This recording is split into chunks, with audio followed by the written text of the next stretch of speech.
السلام عليكم ومرحبا بكم في قناتي المتواضعة انتصار بيوتي للوصفات الطبيعية. اليوم ان شاء الله غنبدا معكم سلسلة للعرائس وغادي تكون هاشتاغ العروس. غنبداو بهذه الوصفة اللي انا مجرباها وغادي تعجبكم ان شاء الله الا جربتوها حتى نتوما.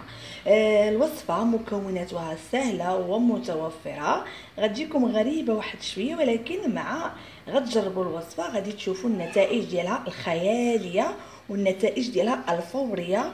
وانا مسؤوله على هذه الهضره اللي كنقول. غادي نبداو في المقادير او المكونات. عندنا هنا قشور اللوز.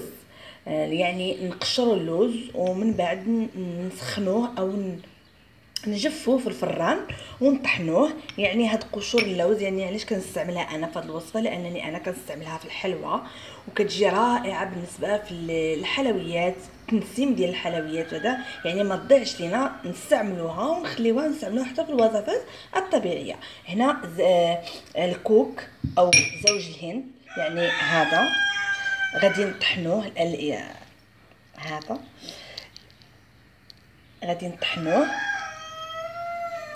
غنعملوه نطحنوه حتى هو مزيان، ونطحنوه زائد قشور اللوز حتى هما غنطحنوها مزيان، وغنوضعوا نص فرماجه مثلثه او جبن مثلث مع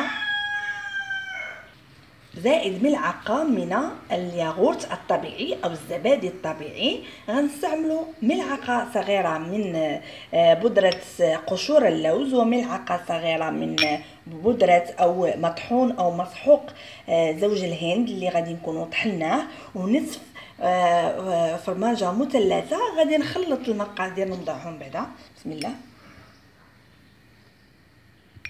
يعني هذه الوصفه كتصفي الوجه ديال العروس يعني بواحد الدرجه رائعه، وعندها مزايا كثيره، لان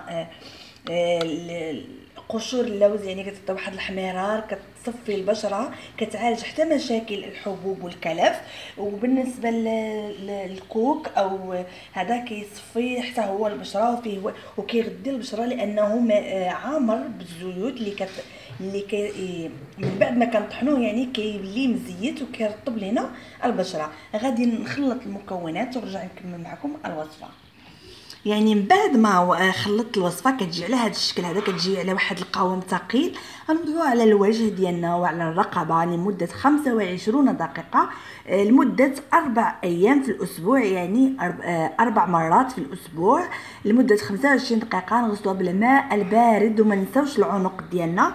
هذه الوصفه رائعه والله، على وحق الله العظيم لما جربوها ان شاء الله وغادي تنال الاعجاب ديالكم، لانها جد فعاله في تبييض البشره وفي توحيد لون البشره، سيرتو للعرائس، لانها غادي ان شاء الله غنبدا واحد السلسله كما قلت لكم في اول فيديو. هذا الماسك غنعتبره اول ماسك ان شاء الله في السلسله ديالنا.